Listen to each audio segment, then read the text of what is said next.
राष्ट्रीय स्वयंसेवक संघ के 100 साल पूरे हो रहे हैं। इस एक शताब्दी में संघ से जुड़े तमाम विमर्श समाज और राजनीति में चलते रहे। देश के विभाजन पर संघ की राय क्या है? संघ महात्मा गांधी को कैसे देखता है? संघ के हिंदू राष्ट्र में मुसलमानों की क्या जगह होगी? क्या आरएसएस इस्लाम को किसी अलग नजर से देखता है? आरक्षण पर संघ के विचार क्या है? क्या बीजेपी के फैसले संघ करता है? और सबसे बड़ा सवाल कि क्या 75 साल की उम्र संन्यास का इशारा है? संघ प्रमुख मोहन भागवत ने 100 साल के मिथक एक बार में खत्म कर दिए।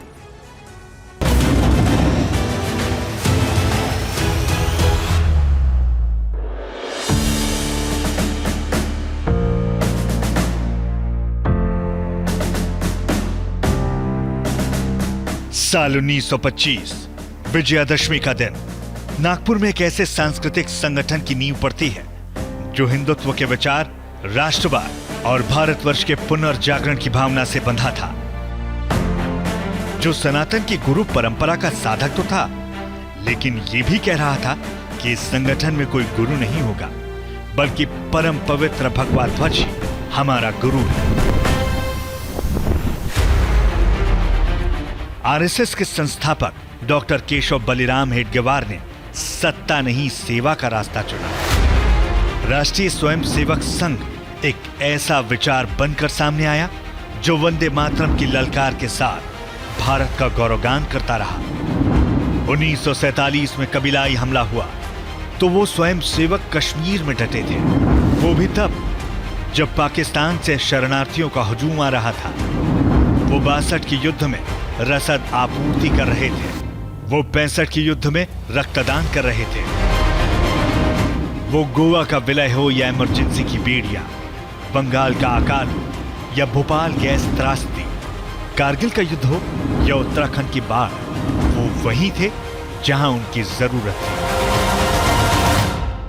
नमस्ते सदा वत्सले मातृभूमे, नमस्ते सदा वत्सले। वो संकल्प आज वर्ष गणना में अपना शतक पूरा कर चुका है। इन 100 वर्षों में संघ कितना बदला, भारतवर्ष कितना बदला, विचार कितने बदले, व्यवहार कितने बदले। इन मुद्दों पर पूरे देश को संघ का भागवत संदेश सुनना चाहिए। शुरुआत उस सवाल से कि क्या संघ ने हिंदुस्तान के विभाजन का विरोध नहीं किया था। शेषाद्री जी की एक पुस्तक है the tragic story of partition, आप सब लोग पढ़िए। उसमें विभाजन कैसे हुआ, विभाजन क्या करने से हुआ और क्या करने से रुक सकता था, विभाजन में किसका क्या रोल था, ये सारी बातें हैं। संघ का मत क्या है इसके बारे में, इसका ठीक ठीक पता उस पुस्तक के पढ़ने से आपको पता चलेगा। विदाउट मिंसिंग वर्ड्स वो पुस्तक लिखी गई है, उसको आप पढ़िए। तो संघ ने विरोध किया था, लेकिन संघ की ताकत क्या थी उस समय? पूरा देश महात्मा जी के पीछे था।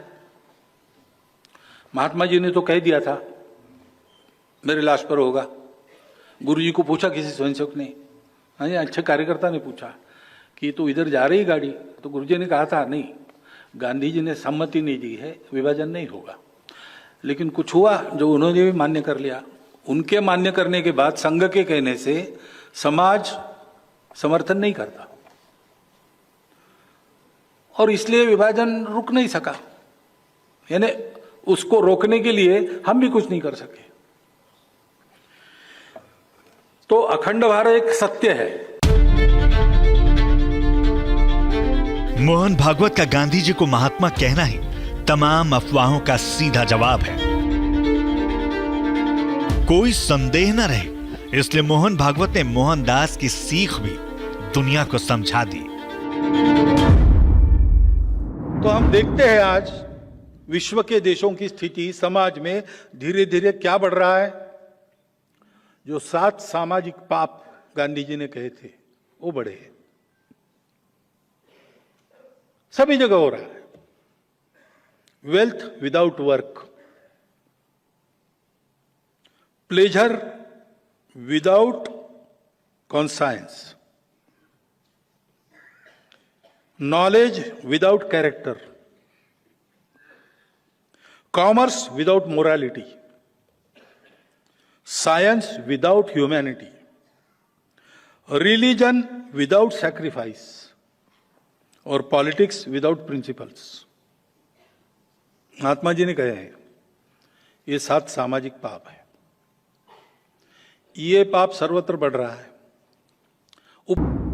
पहले, मध्य में, अंत में, सदा सर्वदा सर्वत्र सबके लिए सुखदायी ही होता है।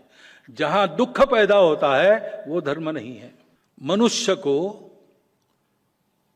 धर्म को रखना पड़ता है, उसके लिए त्याग करना पड़ता है, और धर्म की रक्षा करने से सबकी रक्षा होती है, सारी सृष्टि ठीक चलती है। जो डाइवर्सिटीज है उसका मैनेजमेंट ठीक से होता है, बिना किसी डाइवर्सिटी को समाप्त किए होता है। हिंदुत्व एक सांस्कृतिक अवधारणा है या राजनीतिक? ये जवाब भी सरसंघ चालक से सुनिए। तो हिंदू यानी क्या? इसमें जो विश्वास करता है, अपने अपने रास्ते से चलो भाई, अपना जो रास्ता मिला है स्वाभाविक रूप से, उस पर श्रद्धा रखो, बदलो मत, दूसरों को बदलो मत। इस पर श्रद्धा रखो, दूसरों की भी श्रद्धा है, उसका पूर्ण सम्मान करो, उसका स्वीकार करो, उसका अपमान कभी मत करो, और रास्तों को लेकर झगड़ा मत करो, आपस में मिलजुल कर चलो। ये परंपरा जिनकी है, ये संस्कृति जिनकी है, वो हिंदू है। हिंदू राष्ट्र का मतलब क्या है? भागवत ने बताया कि हिंदू राष्ट्र का मतलब इस्लाम का विरोध नहीं है। हम हिंदू राष्ट्र कहते हैं तो किसी का विरोध कहते, ऐसा नहीं है। संघ इसमें से हुआ ही नहीं है। संघ किसी विरोध में, प्रतिक्रिया में नहीं निकला है।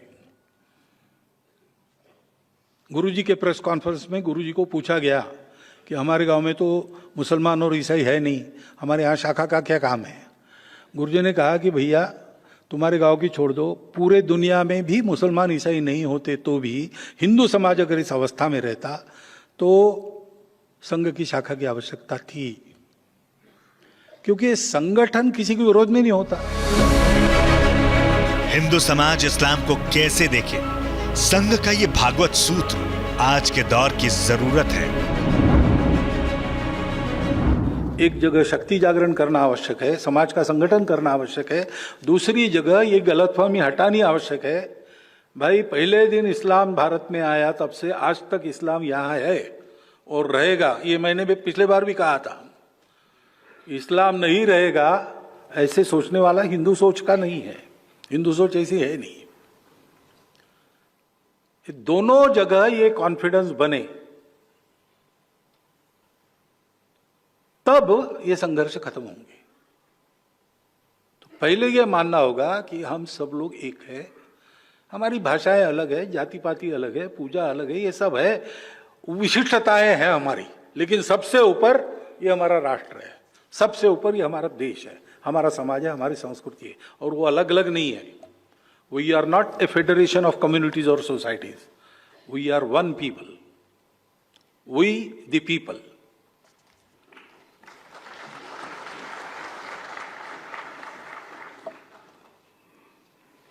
और सब पढ़े ना आपने? हाँ ठीक है। अब शहरों के और रास्तों के नाम बदलना वहां के लोगों की भावनाओं का के हिसाब से होना चाहिए। आक्रांताओं के नाम नहीं होने चाहिए। आप ये समझकर तालियां मत बजाओ कि मैंने मुसलमानों के नाम नहीं होने चाहिए ऐसा कहा है, ऐसा नहीं कहा है मैंने। आक्रांताओं के मत करो, लेकिन शहीद हवालदार अब्दुल हमीद नाम होना चाहिए, डॉक्टर अब्दुल कलाम नाम होना चाहिए। धर्म स्थलों के तनाव पर मोहन भागवत ने साफ लहजे में संदेश दिया, हिंदू पक्ष को भी और मुस्लिम पक्ष को भी। आंदोलन में संघ जाता नहीं। एकमात्र आंदोलन राम मंदिर था जिसमें हम जुड़े इसलिए उसको आखिर तक ले गए। अब बाकी आंदोलनों में संघ जाएगा नहीं। लेकिन हिंदू मानस में काशी, मथुरा, अयोध्या तीनों का महत्व है। 2 जन्मभूमि है, एक निवास स्थान है। तो हिंदू समाज इसका आग्रह करेगा और संस्कृति और समाज के हिसाब से संघ इस आंदोलन में नहीं जाएगा, लेकिन संघ के स्वयंसेवक जा सकते हैं, वो हिंदू है। लेकिन इन 3 को छोड़कर मैंने कहा है, हर जगह मंदिर मत ढूंढो, हर जगह शिवलिंग मत ढूंढो। मैं अगर ये कह सकता हूं, हिंदू संगठन का प्रमुख, जिसको स्वयंसेवक भी प्रश्न पूछते रहते हैं, तो थोड़ा इतना भी होना चाहिए, चलो भाई 3 की ही बात है ना, ले लो, ये क्यों ना हो। ये भाईचारे के लिए एक बहुत बड़ा कदम आगे होगा। देश में विमर्श जनसंख्या कानून पर भी है और इस विमर्श पर संघ की राय एक नजरिया जोड़ती है। फिर अपने देश की पॉलिसी है, पॉपुलेशन पॉलिसी, वो 2.1 रिकमेंड करती है। अब वो देश का एवरेज 2.1, ये तो ठीक है, लेकिन संतान होती है तो 0.1 संतान कभी होती नहीं। गणित में 2.1 का 2 होता है, लेकिन मनुष्य के जन्म में 2 के बाद 0.1 होता नहीं ना, 3 ही होता है, इसलिए 2.1 मीन्स 3। तो भारतवर्ष के प्रत्येक नागरिक ने यह देखना चाहिए कि अपने घर में 3 होने चाहिए। ये देश की दृष्टि से कह रहा हूं। दूसरा, एक कंसर्न भी है, जनसंख्या एक एसेट है, बोझ भी हो सकता है, कल खिलाना पड़ेगा ना सबको। तो उसी के लिए पॉपुलेशन पॉलिसी रिकमेंड करती है। तो दोनों तरफ से जनसंख्या नियंत्रित रहे और जनसंख्या पर्याप्त रहे, तो 3 होने चाहिए। 3 से बहुत ज्यादा आगे बढ़ना नहीं चाहिए, उनकी परवरिश वगैरह ठीक होने की दृष्टि से। ये सब लोगों ने स्वीकार करने वाली बात है। जन्म दर कम होने की बात है, तो वो सबका कम हो रहा है। हिंदुओं का पहले से कम था तो ज्यादा कम हो रहा है, बाकी लोगों का उतना कम नहीं हो रहा था, तो आज उनका ज्यादा दिखता है, लेकिन उनका भी कम हो रहा है। मोहन भागवत ने संघ और बीजेपी के रिश्ते पर भी सीधा जवाब दिया। जवाब भी ये कि बीजेपी और संघ में कोई तकरार नहीं है, बीजेपी अपने फैसले खुद करती है। सब कुछ संघ तय करता है, ये पूर्णतः गलत बात है। ये हो ही नहीं सकता, क्योंकि हम इतने दिनों से, मैं 50 साल से शाखा चला रहा हूं, तो कोई शाखा के बारे में मुझे सलाह दे तो मैं एक्सपर्ट हूं, लेकिन वो राज्य चला रहे अनेक वर्षों से, तो राज्य के बारे में एक्सपर्ट वो है। मेरी एक्सपर्टाइज वो जानता है, उसकी एक्सपर्टाइज मैं जानता हूं। तो इस मामले में सलाह तो दे सकते हैं, सलाह तो दे सकते हैं, क्यों, देखने से भी सीखते हैं लोग, परंतु डिसीजन तो उस फील्ड में उनका है, इस फील्ड में हमारा है। इसलिए हम तय नहीं करते। हम तय करते हो इतना समय लगता क्या?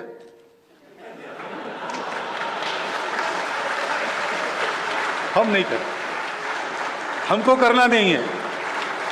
टेक योर टाइम, हमको कुछ कहना नहीं। एक और सवाल कि आरक्षण पर संघ के विचार क्या है? आरएसएस आरक्षण के पक्ष में है या विरोध में? जवाब सीधे शब्दों में दिया गया। ये जो बाहर से वाद विवाद चलते सारे इन विषयों के बारे में, उसमें तर्क चलता है, लेकिन मैं कहता हूं, मैं सार्वजनिक रूप से कहता हूं, युवकों से बात करते हुए करता हूं कि भाई अगर 1000 वर्ष हमारे लोगों ने ये झेला है, तो हमारे लोग हैं, उनको ऊपर लाने के लिए अगर 200 वर्ष हमने झेला तो क्या फर्क पड़ेगा? अपने लोगों के लिए कुछ छोड़ना होता है भाई, यही धर्म है ना। परसों धर्म की इसमें उदाहरण दिया मैंने, शिबी राणा ने अपना मांस काट के दिया, तो हम कुछ छोड़ेंगे तब हमारे सब लोगों को मिलेगा। तो इसलिए करो, कुछ बात नहीं, होगा थोड़ा नुकसान। ये जब तक भावना नहीं आती तब इस बात को समझ नहीं सकते। संविधान सम्मत जितना आरक्षण है उसको संघ का पहले से समर्थन है, सदा रहेगा। और जब तक उस आरक्षण के लाभार्थियों को लिए लगता नहीं कि इसकी आवश्यकता नहीं भाई है, वो समाज भेद समाप्त हो गया, अब हम अपने बलबूते खड़े रहेंगे, ये दूसरे किसी को दो, ऐसा जब तक उनको लगता नहीं, हम उसके समर्थन में रहेंगे। और अब आज के दौर का सबसे बड़ा और सबसे गहरा सवाल, क्या 75 वर्ष की उम्र मौजूदा पीढ़ी के लिए संन्यास का इशारा है?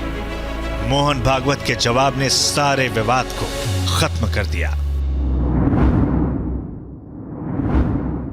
Bhagwat ji recently said that once you turn 75 and someone puts a shawl on your shoulder, one should retire.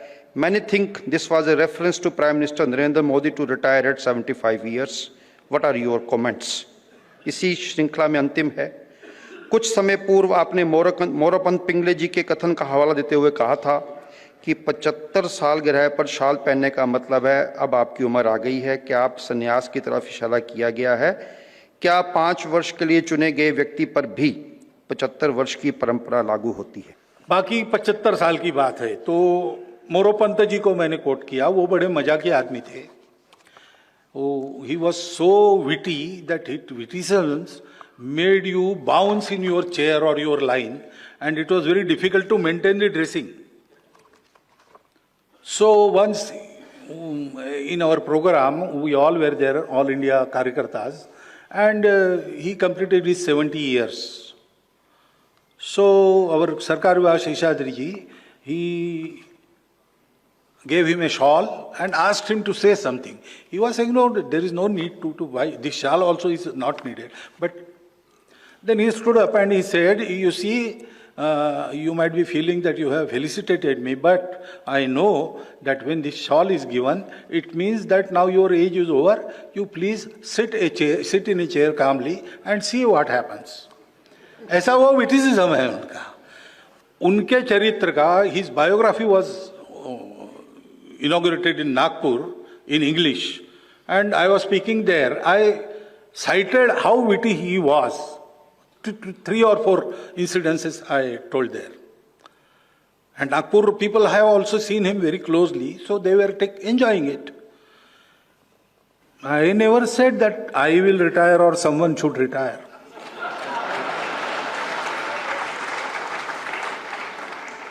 In Sangha, we Swayam Sevaks, we are given a job, whether we want it or not. So if I am 80 years old and Sangha will tell me, go run a shaka, I will have to go. I cannot say I have completed 75 years, I want to enjoy the retirement benefits. No, there is no benefit in Sangha. And even if I am 35, Sangha may say, you sit in the office. We do whatever Sangha tells us. We don't say, I will do this, I want this, I want that. No, that is not allowed. And we are not there for it because we don't want to accomplish anything. So whatever they say, I am Sarsanga Chalak. But do you think I am the only one who can be Sarsanga Chalaks? There are at least 10 people here. They are sitting in this hall. Any time they can take this mantle and carry on. But they are very busy and their contribution is valuable. They cannot be spared. I was the one who can be spared. So, this is not for retirement of anybody or myself. We are ready to retire any time in the life and we are ready to work as long as Sangha wants us to work. That is the thing. इस शतक के सफर में संघ ने लंबा संघर्ष किया है। आज देश में स्वयं सेवकों की 80,000 से ज्यादा शाखाएं चल रही हैं। देश भर में आज 1 करोड़ से ज्यादा स्वयं सेवक हैं, जो देश की मूल संस्कृति के रक्षक बनकर खड़े हैं। मौजूदा दौर में राष्ट्रीय स्वयं सेवक संघ दुनिया का सबसे विशाल सांस्कृतिक संगठन है। प्रधानमंत्री के शब्दों में कहें तो दुनिया का सबसे बड़ा NGO।